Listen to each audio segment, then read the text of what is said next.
20 seconds, because anything you say after that will not be noted by the adjudicators. And just be mindful of the equity guidelines as well. With that, PM, whenever you're ready, here.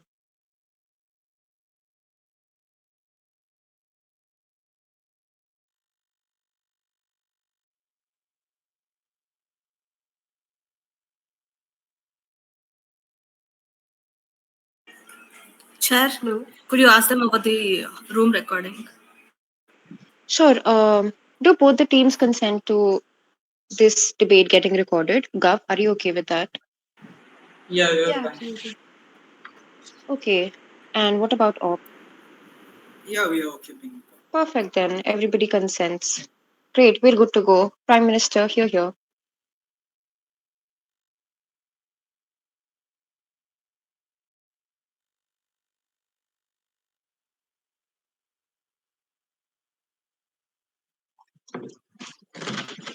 Am I audible?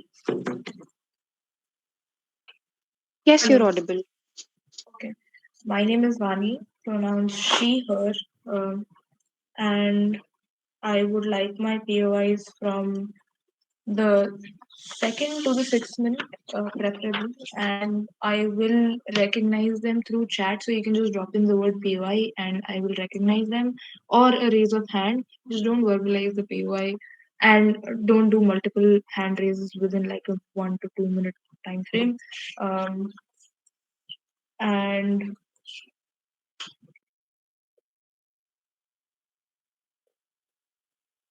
I will start my speech in 3, 2, 1. Okay, so the motion, this House prefers the Supreme Court recommendation over the abolishment of NOTA. I'll first of all go through the House set, some of the definitions we'll be looking at. I'll tell you about the modus operandi of how exactly the Supreme Court's recommendation and the re-establishment guidelines will pan out, and exactly what these re-establishment guidelines will look like, the characterization of it, and the mechanization of it. The DPM will be going through a likelihood analysis and a stakeholder. I will touch upon the stakeholder analysis and the likelihood analysis, but this will be covered in detail by the DPM. So, my speech will again be mostly constituent of what exactly the re-election guidelines and the re-election itself will look like, and what the panning out of the Supreme Court's recommendation will look like. Okay. So, first of all, when we say that there will be no winner in constituencies where NOTA wins, no person will win, and then we'll re-establish re-election guidelines, there can be two ways in which that happens, right? Where NOTA is winning by majority, which is 50% or more votes, and the other case is where NOTA is not winning by majority, but it has the most amount of margin, right? So, say 33% or 40% is NOTA, but hello, Yes, am I yes, you're audible? still audible. Sorry, but the panelist, yeah, the panelist had left the meeting. She joined now, so I'll pause the timer. Oh, that's all right.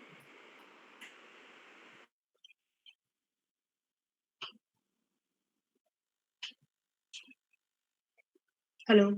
Yeah. So, what the solution will look like. So there will be two criteria for NOTA winning. One will, I mean, there will be two ways in which NOTA can win. One will be that it wins with more than 50% margin, and the other is where it wins with less than 50% margin, but the most amount of vote pool, right? So in case it doesn't have more than 50% margin but has the most amount of vote pool, what the parties can do is that when re-election is held, they can undergo a coalition, or they can change the party candidate, right? That way a different party candidate represents the interest of the represents a different sect, a different interest, and a different leadership of the party. Or again, the parties can undergo coalition, they can seek out coalition and then try to win by majority, right? In the case that NOTA is winning by more than 50%, that is, NOTA is winning by majority, you host re-elections, right? And in the first re-election, you seek again the yes, POI. How do you characterize NOTA not winning by majority but still having most number of votes? I just mentioned it previously, if you would listen to me, that if it has 40% of the votes and the rest of the parties have, say, 20%, 10%, 5%, right? In that case, the Nota is not winning by majority, but it's winning by the most amount of votes, right? Then again, when the first re-election happens, then the Supreme Court recommendation, the re-election guidelines can give a little bit of a free hand to the parties to again change the candidate so that other interests and other aspects of the party or somebody else can represent the party who can lead the party better can stand, or a coalition can be formed. However, by and in the first election again Nota will be there, but if in case a second re-election happens, then uh, the gov proposes that there should be no Nota, because we are then in a state of emergency, right?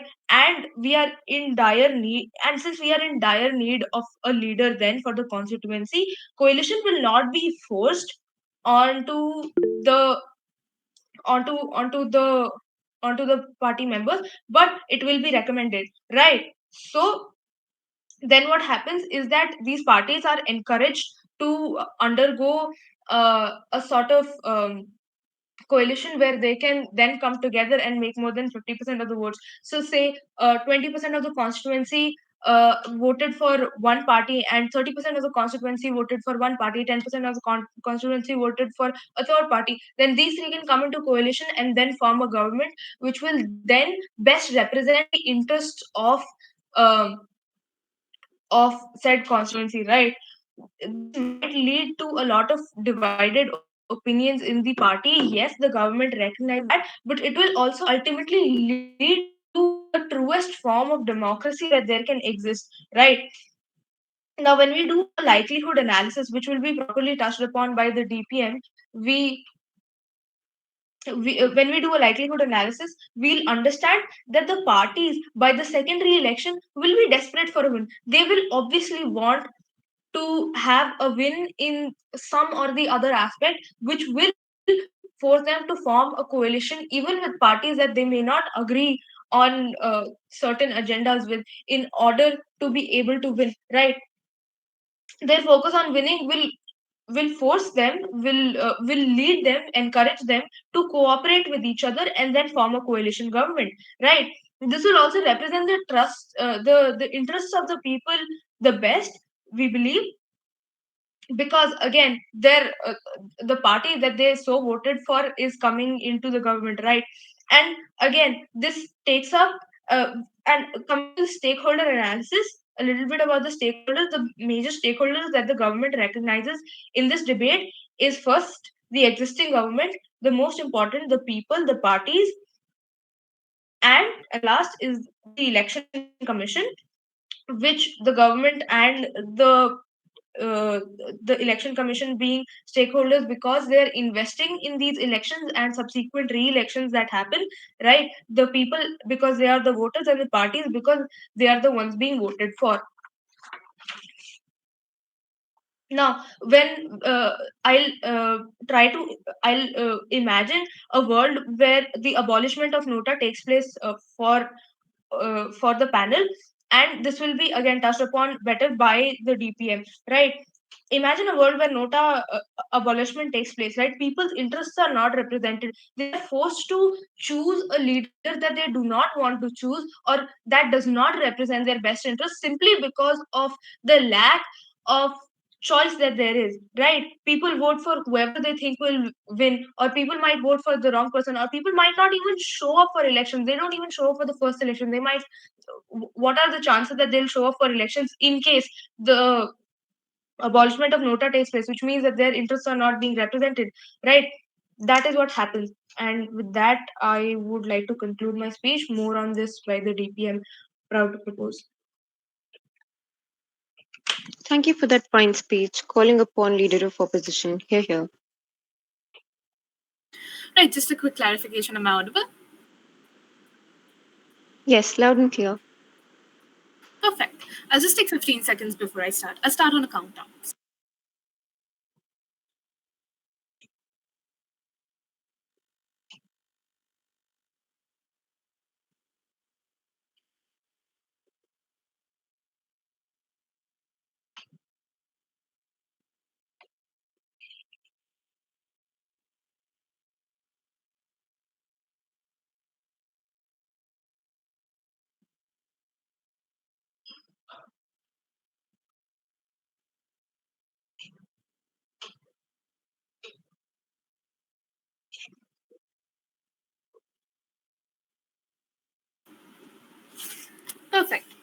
All right. Before I start my speech, hi, this is Anuska. I'll be going as the elder for today's round. Yeah, POI preference. I'll take one POI after the 5th minute. I'll probably ask for it, but if I don't ask for it after the 5th minute, please raise your hand.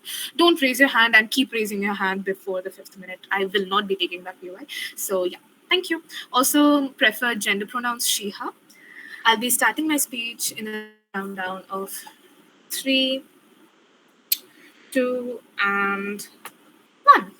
Understand panel what we as side op want to present to you as our major objective or major burden and policy in today's debate, right? The major policy that we want to push is that we prefer abolition of NOTA. What is the main rationale behind this? It is to ensure that every vote that has been cast has a determinative impact and outcome. Thereby, it increases electoral accountability and reduces voter disillusionment, right? What we actually want to propose to you is a comprehensive voter education program to accompany this change, ensuring that citizens are informed about the importance that their vote is presenting and how they can use this one vote to effectively use in to drive political change, right?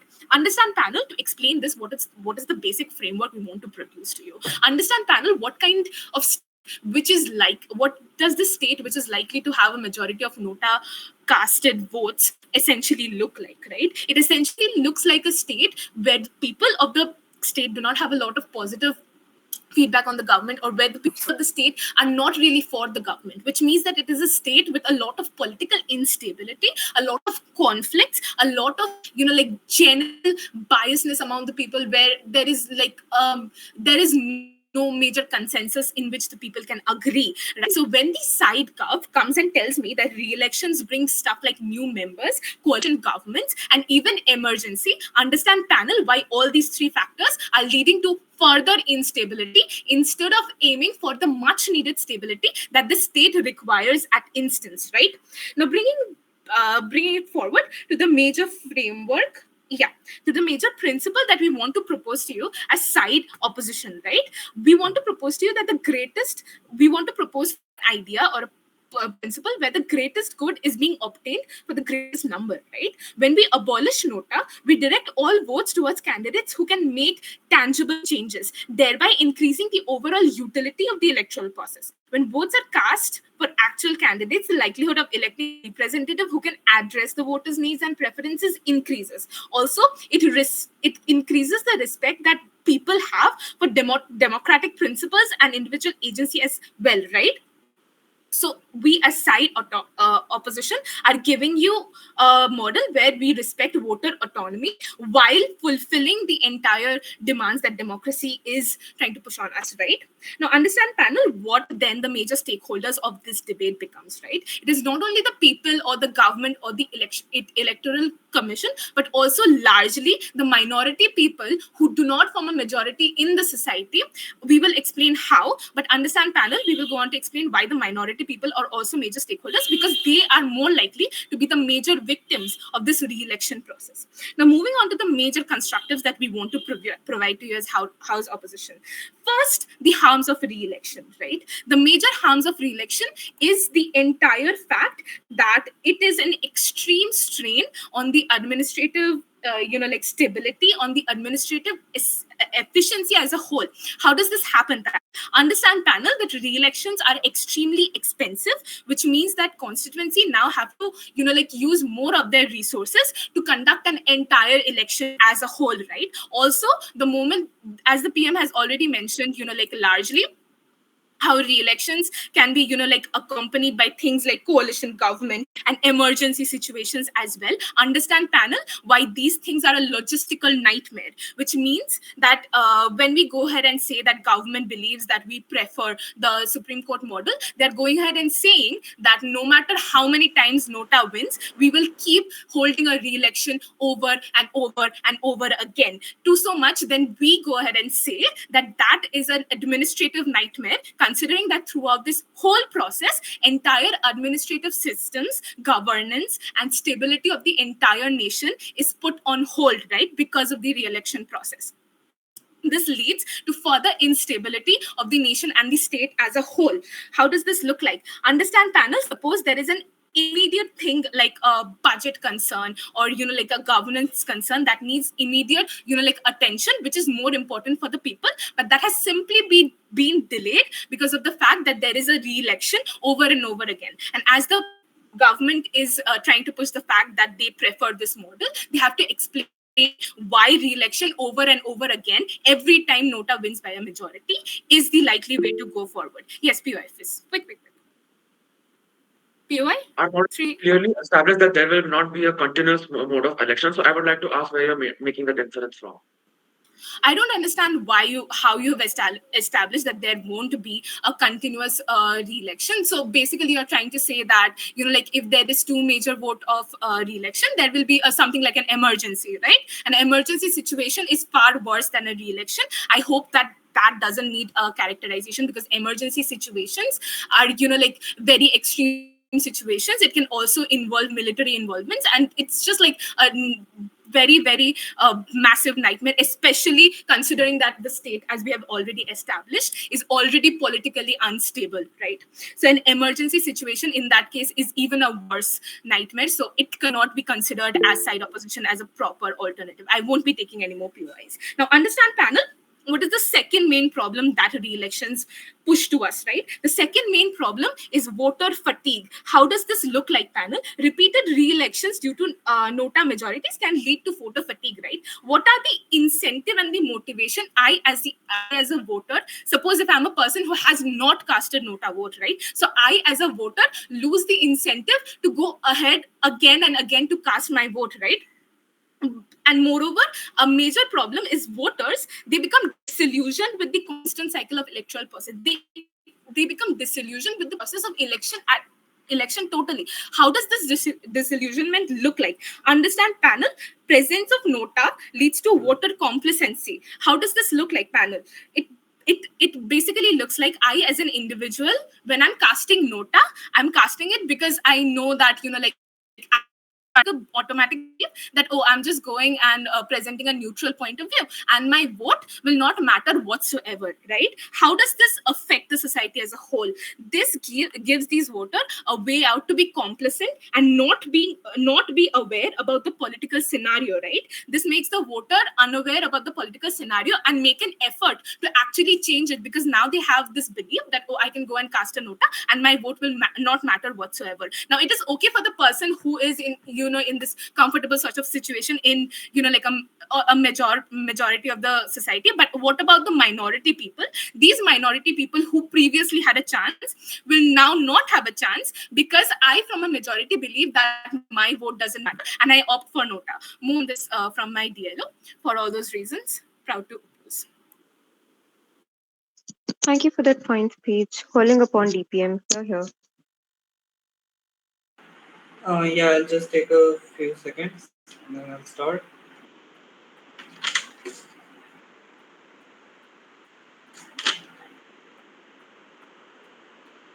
Okay, hi, my name is Moulik Mishra. My preferred pronouns are he, him. Uh, I don't have any preferences of POIs, and I'll be starting my speech in a reverse countdown of 3, 2, 1. So, panel, I think the OP fails to understand the model that we have presented. So, I'm going to lay it out once again, because so far the entire case has been that the NOTA might be a repeated scenario. That is clearly not what we have stated in the model. In the model, we have stated that, okay, suppose NOTA gets a majority over 50% elections, then we'll follow the Supreme Court's guidelines or recommendation, and we'll have one more re-election, in which if there is a majority party, then they will win, because there will be no NOTA in the second round of elections if the NOTA was a majority in the first place.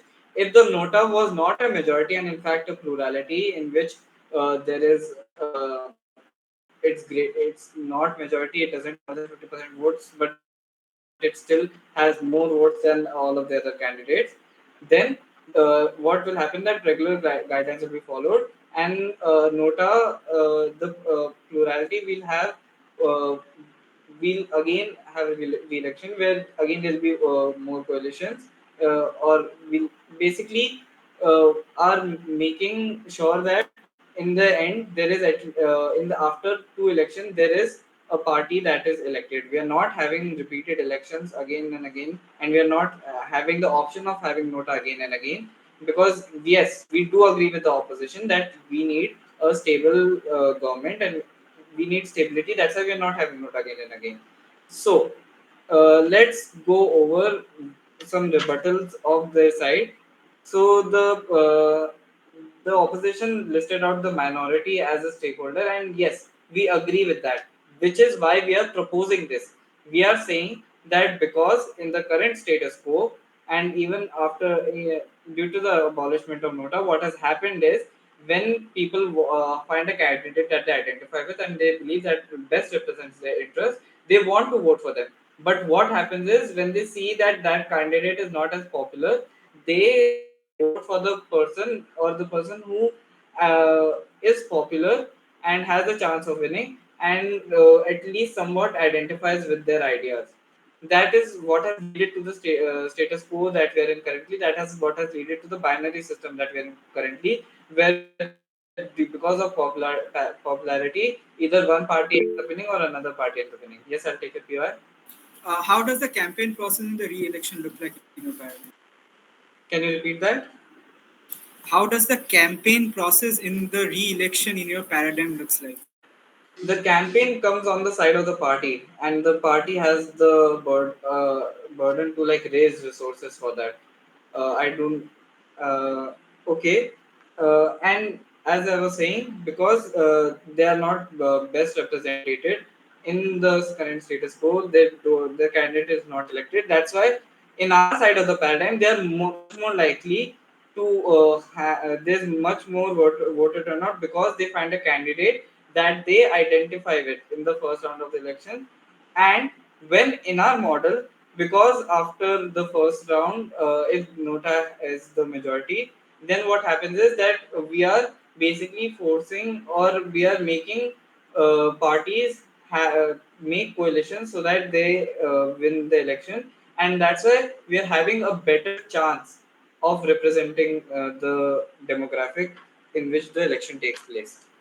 So we completely find that I don't know where the opposition got the idea from that we'll have be having the elections again and again.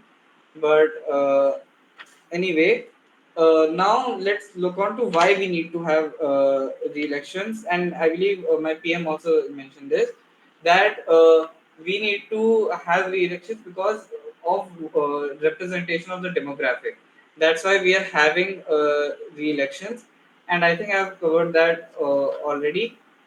Now, what happens is that the opposition also mentioned is that about democratic principles, that when on their side of the paradigm they are following democratic principles, and I would like to ask them how isn't our side of the paradigm better, because we are seeing that we are saying that people are more likely or people will be voting for the candidate that they identify with in the first round of the election, and because all candidates have a fair chance in the first election, then they are much more likely better represented, and because there is much more uniform representation and better representation, in that way we are showing how we are also better on democratic principles. uh, the opposition also asks for, I'll not be taking any more POIs. The opposition also says that uh, we will they will how will the budget allocations come, or how will they support? Yeah, we understand that this is an expensive procedure and it is a nightmare, but since the opposition themselves say this is for the they are fighting for the greater good, we are also still fighting for the greater good. We are saying that it is in the greater good for the candidate to be best, for the democrat candidate to be best, or the demographic to be best represented by a candidate, and that happens in our side of the paradigm. Now let's go over how likely their cases versus our case. In our case, or like the impacts they want to have, yes, there'll be stability in the short term, but understand panel that even when a misrepresented demographic or like when a candidate is elected that does not represent the demographic correctly, there is also instability. There are protests. These already exist on their side of the paradigm. So, so the thing is that even on our side of the paradigm, there will be some stability, but there will be some instability. But what will happen is that there'll be a much better candidate elected. So in the longer run, it's better for the government because there'll be much less civilian unrest.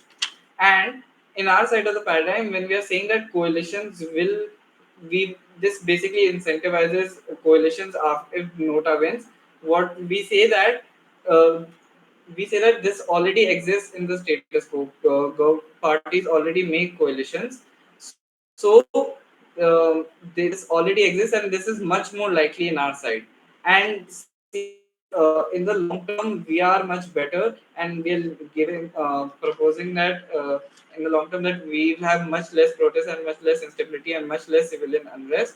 We say that our side of the paradigm is better, and the government is proud to propose it. Thank you for that point, speech. Calling upon DLO. Here. Hi, this is DLO. We'll just take 15 minutes.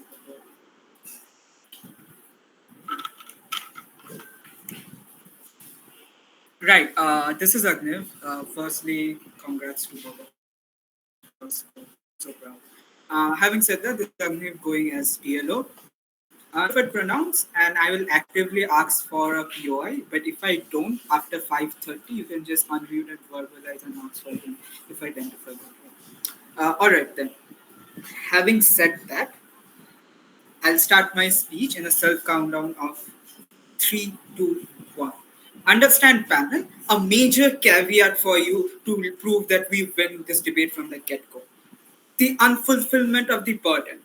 This is the major characterization that you should look like and you should penalize. Understand, in the first speech, they were responsible. It was the burden to prove that why re-election is so much better than having the abolishment of NOTA. They went around as to how they will have and host this re-election, which still has major flaws that will come into rebuttals. But understand, even if we take that out, they did not even explain to me why this abolishment of NOTA and re-election is way better, and why that brings net benefit and marginal delta, which is so much important. They just say that out.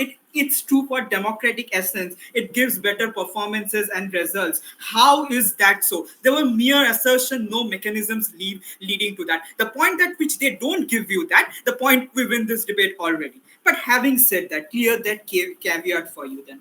There are few layers of rebuttals and then moving to my constructive. Understand, on the point of choice. In our side of the world, we say that your choice as a voter is to go and cast the vote and make sure that your vote counts, right? When we do not at any point of the say that this choice is coerced, because if you don't want to cast the vote, you don't apply in the voting process in itself. But what our say that when you are in the voting process, you must have cast a vote and a valid vote. Why is this so? Because you do more harm than good when you do not make a choice. That is, the non-activeness of you is more harmful for the people in itself, which single-handedly strikes over them. Understand, in their paradigm, they don't have this agency of choice where we still give them this agency of choice. More on to agency of choice in my constructive, but rather than that. Secondly, on the world scenario that looks like, right? Understand, at every point of time, they reiterate how that the voting process or the re-election went on and on and on. 2 years, this years, we'll have this caveat, etc., etc. But they never explain to me how the funding of that even looks like. Understand, having 2 elections back to back is a serious funding process. When asked in the POI itself, they said that, okay, it will be party's responsibility. Here comes the minority card and the choice panel. Understand, as a minority leader at a party, you still have a chance in one election that you still stand up. Okay, the moment you do not win that, you still had that chance to represent your people. But in the re-election that happens, you don't even have the chance and the budgetary power to actually motivate and garner the public support. So in our paradigm, even if you take the worst case and lose out, you still had that agency of choice and the representation of the minority, right? But in their paradigm, this re-election whole, you strip out that choice from the people people in and itself making and re-entering the democratic process null and void. When we say and have this, when we have proved how this happens, lastly, on the incentive of how the political leaders should work more. Understand, if they know that every time nota will happen, and that not every time, okay, two times it happens, let's go, two times it happens, and then we will have re-election, they have this caveat mentality of the going behind that, okay, I have still won another election to correct myself as a political leaders, right? Even so, when that leads to emergency, I don't know when and how that government comes up and explains this, when the first LO goes out and says that the very act of this re-election or chance of nota happening in a state where there's a political instability in the first place, you then go ahead and suggest coalition, you then go ahead and suggest the parties leaders swap political parties, extremely harmful on the very bad net negative case on their house, so very bad for the minorities as such. On to then how political leaders actually will be incentivized. Understand them, when they know that the votes matter, they're more and more incentivized to work hard. Even if a political leader wants by a nota, which is to say that only one people voted for them and nine people don't, he or she has more incentive to now pull up the garner that public support that the other people did not have. He has more incentive to work for the public so that to make sure that in the next election he wins by a majority. When we have these claims, I think both as political leaders, as a democratic process, and voters, we are still winning this debate. But yeah, pure, sure. So you say that in our side of the paradigm, the minority is being negatively affected, but how is it being affected positively in your side of the paradigm? Because you do nothing to benefit them. No, we are not saying that positively benefit. The very fact that they have this chance to stand up and have this chance to, get into this democratic process in itself is win for them. It's about the representation that you get out of our process. Wherein in your case, the representation is again discarded and null and void, catering to them that, okay, even if they stand, they will have to re-stand, and that becomes very harmful for you. We'll send you why the voter fatigue works out, right? It's just not about me going giving vote twice, but it's about all the things that relate to it. About the holidays, it's about the jobs that get disrupted, it's about the hosting centers that has to be redone, and etc. A lot of fatigue and lot of, as a voters, you do so. That's why minority lose it out on themselves. They have to travel more, they have to get there twice. That's a harm in itself. But having then forwarding the constructive, understand. Secondly, how it encourages the political reform and voters' engagement. Abolishing NOTA encourages political parties to engage more deeply with the voters' needs and preferences, fostering a meaningful political process. How does it look like? Impacting one is incentivizing political accountability. Without the option of NOTA, political parties are compelled to present more appealing candidates and policies and vote and resonate with voters, because now also they know that they don't have second option to go forward to, henceforth a more equitable and justified voting process in and itself. Secondly, impact on this, how it fosters constructive political dialogue. Removing nota in itself pushes voters to engage more and more constructively with political process, researching the characters and their platforms more. They now know that their vote matters and they need to vote, equates to being they more aware of the how political leaders look like. Intuition pump for you. Me going ahead being an 18-year-old kid, I can just go ahead and give nota and prove that, okay, I have voted. But now that don't have that chance, now I have to go and research that, equates to being more equitable process. That was the intuition pump for you, Pan. But secondly and thirdly, on the last constructive, then how it protects the integrity of the democratic process in itself.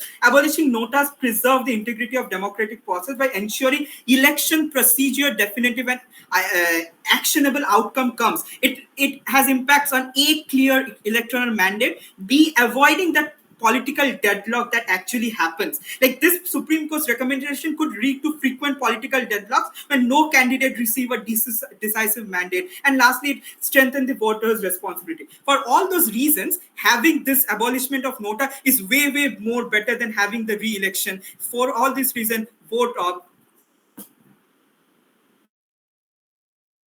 Thank you for that fine speech. Calling upon GovWeb. Here. Good afternoon. Am I audible?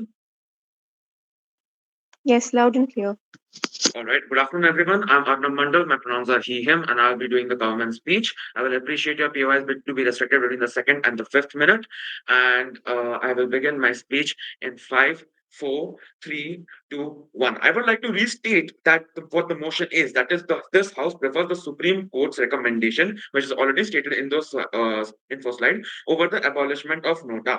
And I would like the panel to keep in mind who the concerned parties, who the concerned stakeholders are. And I would like to begin my speech by offering some of the rebuttals because, let's be frank, it's very evident that we've already won this debate simply because of this very important thing that the side op constantly refuses to accept our model as what it is and constantly keeps forgetting it while speaking whatever their propositions are. I would like to begin off that you are directly nullifying the decisions that of the voter is that they would simply prefer to not vote for any of the existing candidates. You are restricting their choices but at the same time, you're claiming them to provide them with the agency of choice and claiming that it's an exclusive benefit on our side.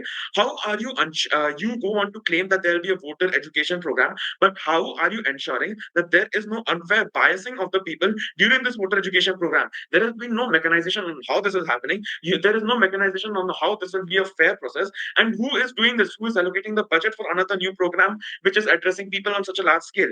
You're going into a discussion over how stability is more important than allowing voters to represent what they truly want from the government, what they truly want from the elections to happen. This is simply going against the spirit of democracy. And this, if I'm being going to be very frank, if you are going to prioritize stability every single time, this is a very slippery slope to write down upon. Thank you for acknowledging model very clearly respects the autonomy of people, the autonomy of the voters' rights while following democratic principles. Once again, I would like to ask you, how are you claiming that our proposition enables voters to be complacent? So you'd rather blame the voters for being complacent rather than accepting what the problem is, that the party has been unable to create a manifesto or put forward a candidate that enables the people to have faith in them. There is a very clear lack of mechanization on how the minority is being affected. The likelihood of people interest being read by NOTA are much more because it gives them an option to opt out, which is very important. If not, the government provides the solution of a coalition government by the second re-election. And as you have clearly stated again and again, the re-elections get over by the second time it happens. There needs to be a respect for democratic principles and voter autonomy, and this is enforced by the existence of NOTA. As you claim to say that there are minorities being affected in our proposition, and again there was a lack of mechanization. I will proceed to talk on that and how minority is a major stakeholder here whose interests are being rep by the government as a coalition is encouraged which will represent minority interests because the parties will seek each other for a win, making them cooperate. Simply, there is no other option by my Prime Minister and Deputy Prime Minister's speech. Once again, going on to the educational programs, what you claim to will resolve this problem, there is no mechanization or follow up on however these programs will look like. Moreover, educating people about how elections work and which party represents what will still not ensure that the elections are democratic and that people choose their best interest. The opposition keeps on mentioning again and again that apparently in our paradigm, re-elections happen multiple times, but it's clearly present in the world that we have set forward that the re-elections will not happen for more than the second time. The DLO goes on to ignore that the voters can simply wish for neither of the parties to be voted in power. It is very clear that you would prefer restricting choice of the voters simply to claim stability. How are you claiming agency of choice by restricting the voters' choice and by forcing them to choose one or the other? You are converting this discussion into a binary debate, which it so clearly is not. The next problem that the opposition went on to claim is voter fatigue. If I'm being frank, I am a voter man. It took me barely half an hour to do this. Where is the situation of voter fatigue? Even more importantly, the Election Commission ensures that people have easy access to voting centers by sending officials to the places where this might be an actual issue. In addition, voter fatigue might even be helpful to our paradigm, as this is ensuring that people who are truly invested in voting are the ones who are taking effort again and again. And unlike in what your paradigm mentioned, some random 18-year-old who just knows that NOTA exists as an option will not go and click the damn button. Once again, we need to understand, the panel needs to understand that we need to work on democratic principles because this is extremely important. important. Our country decided to be a country that chooses a representative of their best interest for a reason. It is of the utmost importance to hold this principle to the highest regard, and this is what a democracy stands for. And this is what we are upholding in our paradigm. Claiming that the removal of NOTA will force a better education of the candidate is not in the interest of people. What is in the interest of people is being given the power of choice, as is mentioned by my Prime Minister and Deputy Prime Minister. I'll take your away. I'll Right. take your Yeah. Coalition governments lead to distrust and conflicts within the existing party, which is already detrimental for an already politically unstable state. Please engage. This is simply out of scope of this debate, because as the motion states, the people who are controlling this, the election committee, and by extension the Supreme Court, and even further by extension of my side, that is the Gov side, we are responsible for ensuring voters get to enact their true choice. They get to enact what their autonomy is. Our responsibility is not to ensure that a stable government is being forced, because that is among the members of the coalition to figure out. That is what their burden is to do. Our burden is to ensure each voter gets to represent his desires, his or her desires successfully. The opposition keeps on emphasizing stability, but I would like to ask you, but not to be rude, that do you understand how elections work? What this paradigm suggests for is that there will be a lack of a selected candidate from a specific constituency. This does not imply that a central government will not be formed. There will be a lack of representative from a single constituency that later rectified, but a central government will still be formed from the elected representatives of every single other constituency, because we have to keep in mind that the voters in question are calm, mature people. They are 18 plus, which is not obviously a claim of them being mature enough, but we need to reason out that they are intelligent people who will make reasonable choices. They will not just see that there's an option NOTA and they'll just click it just for the fun of it. They are making calm, educated decisions, and this is what the spirit of election stand for. Once again, I would like to claim that removal of NOTA will not force a better education of the candidate, as this is not in the interest of people. What is in interest of the people is being given the power of choice, as mentioned by my Prime Minister. Moreover, panel understands that voters like quote unquote an 18-year-old who didn't educate himself is not someone who will educate himself anyway, and thus such a situation is symmetric to both sides of the panel, both sides of the debate. With that, I rest my arguments. Thank you. Thank you for that fine speech. Calling upon OPIP. Here. Hello, going as the whip. I'll just take 30 seconds before I start. I'll give a self count for that.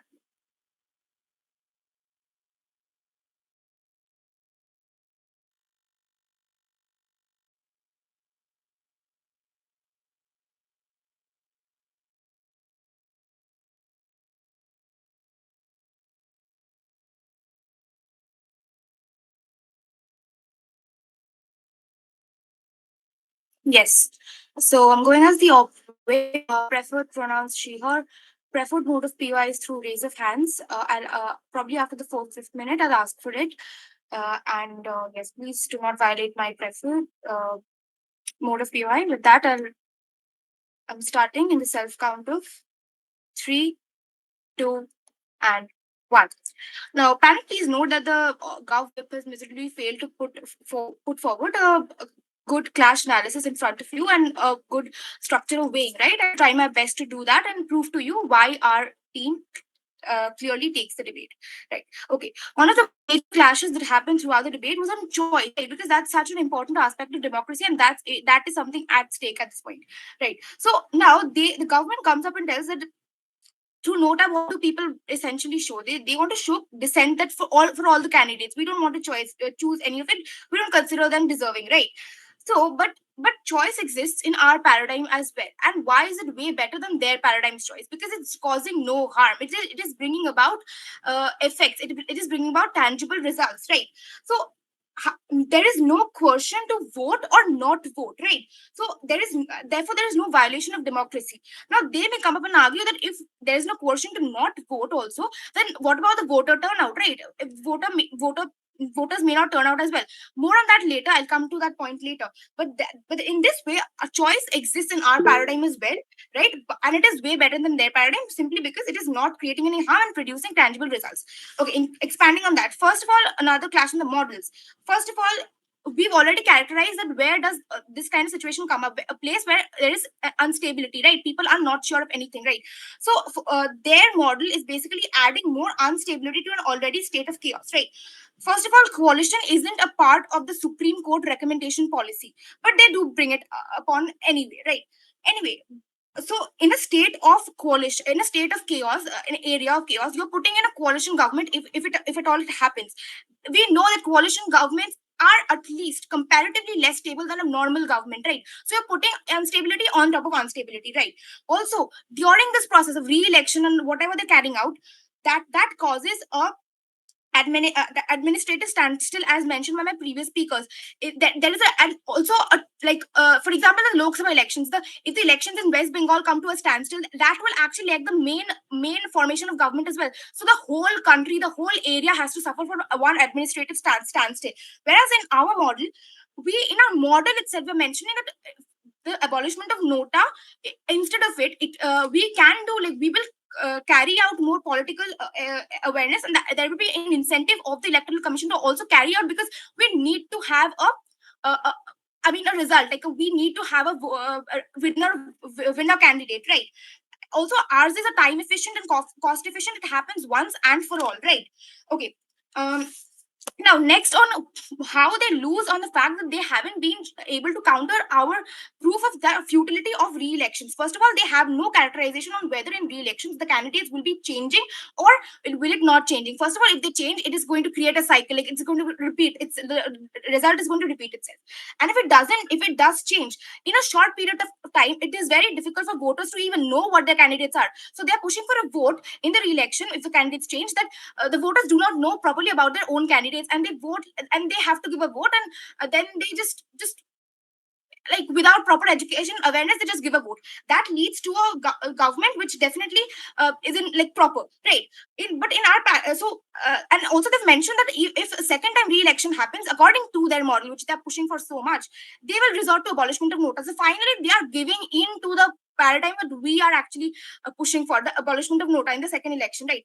Also, in our paradigm, therefore, since the election is happening once and for all, it is having tangible impacts, because we are actually leading to a winner candidate who's going to win. And obviously the candidate is winning because the voter who had been educated about politically made aware by in our model is giving a vote to a candidate he or she thinks is the best among them, right? Pretty aware of it, and therefore the candidate is selected on awareness. Also, again, on futility, NOTA itself pushes for the choice of NOTA, right? If you're given the choice that okay, you may not select candidates, it actually psychologically pushes you to do that itself. So NOTA, existence of NOTA very much pushes for the choice of NOTA. So voter apathy, as we've already mentioned, the paradigm pushes for a fatigue. So the final government chosen is chosen out of fatigue, and therefore that party also now knows, the winner party also knows, oh, this area wasn't interested in us at all, so they will have less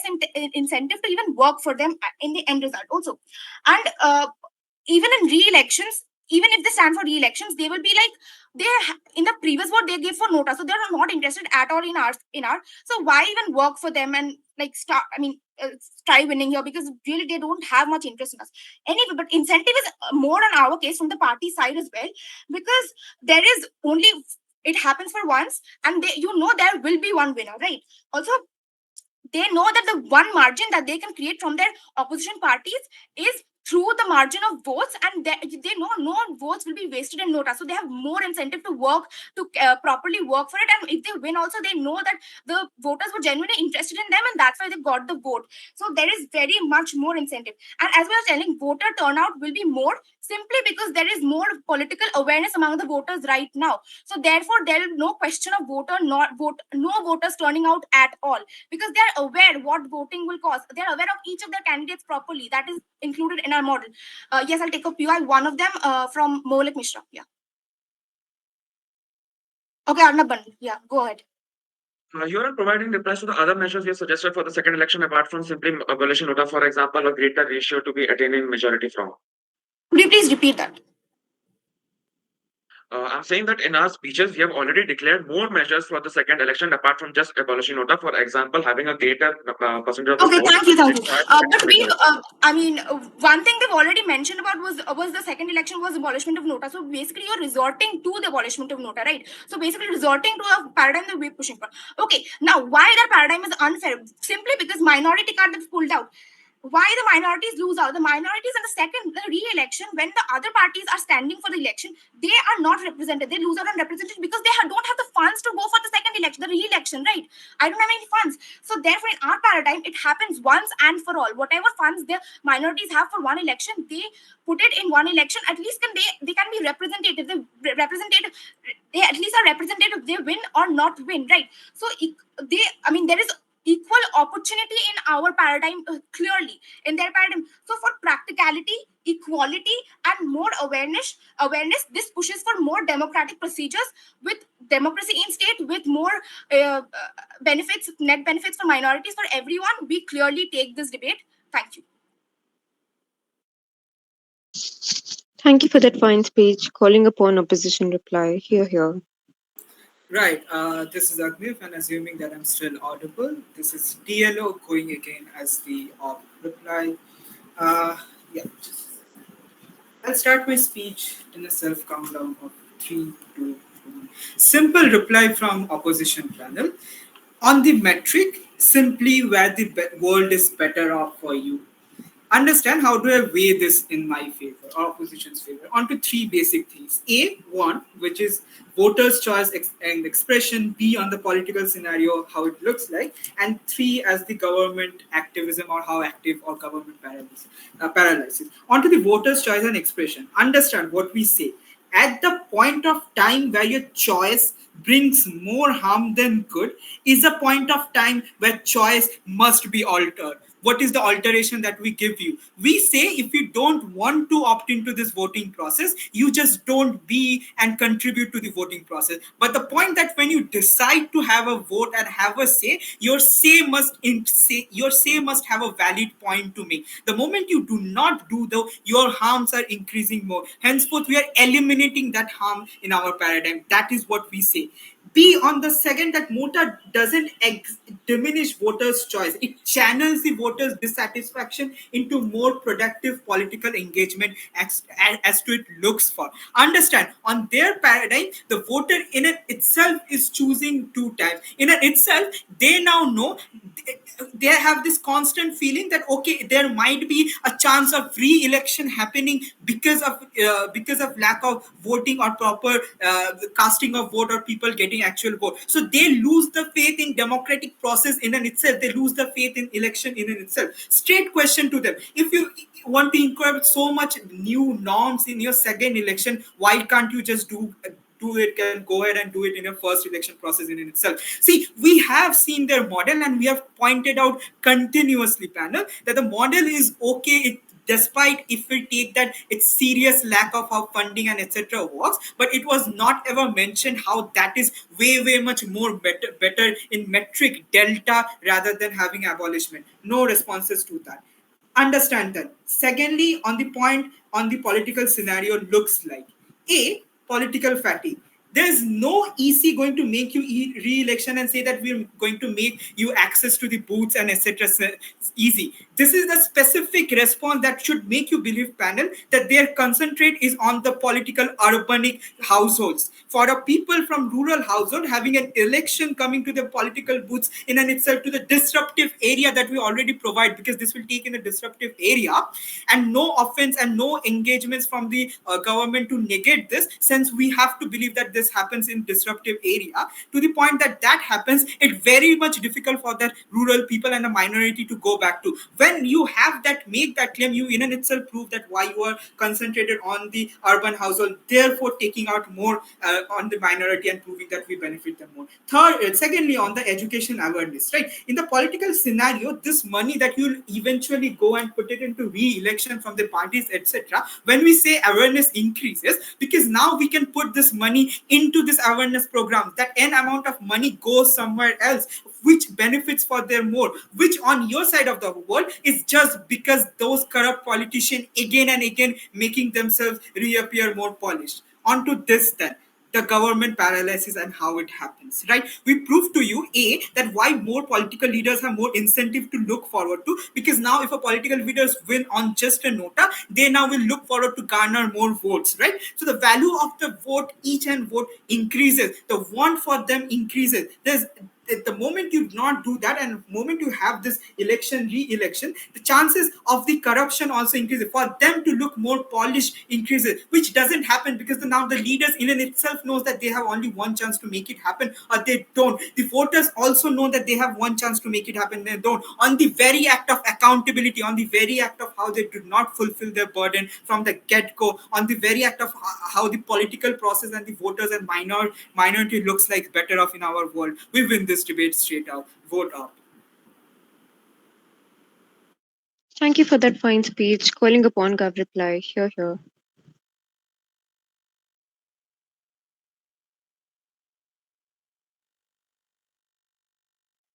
Yes, I would like 10 seconds, please, and then I'll start.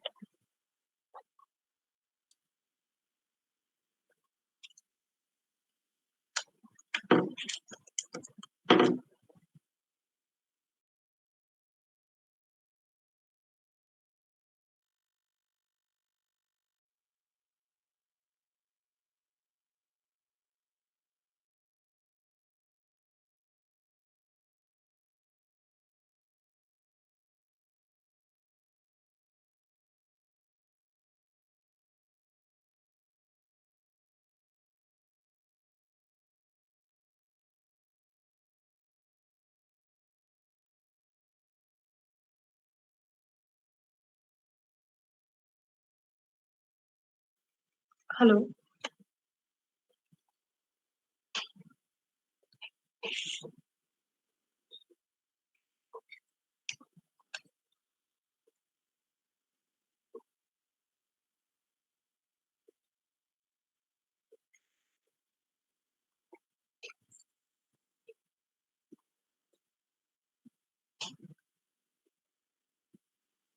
Hi, please begin with your speech.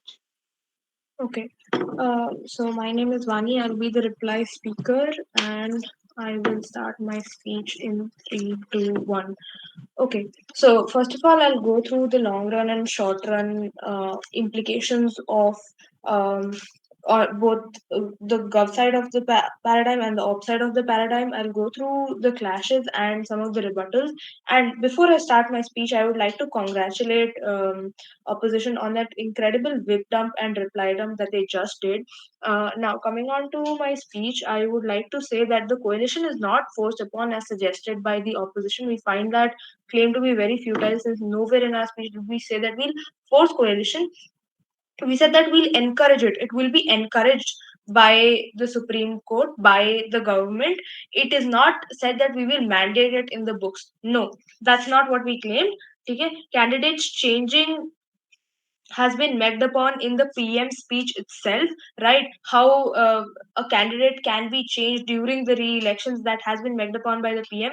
The op came in and said that they believe that this was this was not addressed. No, this has been addressed in the very first speech itself, right?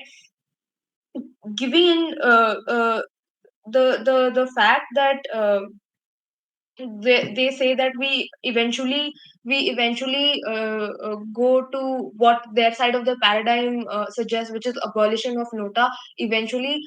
No, that is not what happens. We on our side pose a difference, right? We are pushing for a coalition. We're not exactly pushing for the abolition of nota. Yes, nota is not there by the secondary election, but then again, that is not the point of the debate, right? Nota is still there up until the first election, but by the second election, when there is a state of emergency, one needs to think realistically, and then is where we get in different measures, right? That is the last resort, right? The opposition fails to understand that, first of all, right? And again, another claim that op comes in with is that the if the existence of nota pushes nota, that yeah, the existence of nota will lead to the person choosing nota, then why not all elections win nota itself? Because the existence of nota should lead to people choosing nota, right?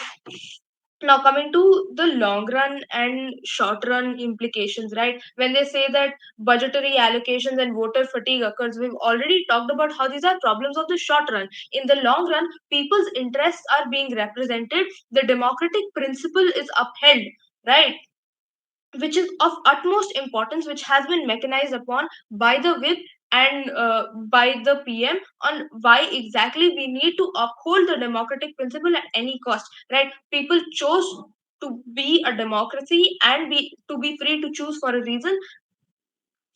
And again, in the long run, we are by that ensuring the satisfaction of the people and a truer and fairer representation of their interests. Not only that, we have also provided for a certain set of steps that the government can then take to undergo undergo a process which will lead to a fairer representation of the very minority that this ops cares so much about, as we meant upon by the whip itself.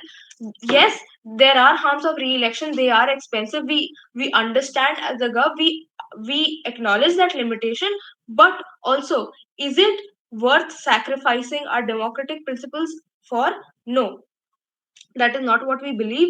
Losing faith in the democracy occurs on their side of the paradigm, as met by the DPM and the whip, more than it even begins to occur on our side of the paradigm, simply because the voter does not have choice on their side, they do not get to choose, right? And again, choice is not a symmetric merit on their side of the paradigm. This is what they try to claim. Nota is not on their side of the paradigm, and thus they do not get this merit, which is why we take the win. Thank you. Proud to propose.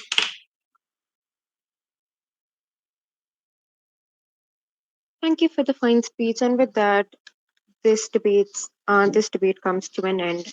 Requesting both teams to do a virtual cross and leave the room so that judges can move ahead with filling the ballots. Can we please stop the recording now? Great debate, Okay. guys. Thank you for the Yeah, debate. it's stopped. Great Great. debate, Thank you guys. so much. Thank you, Ajaz. Thank you so much.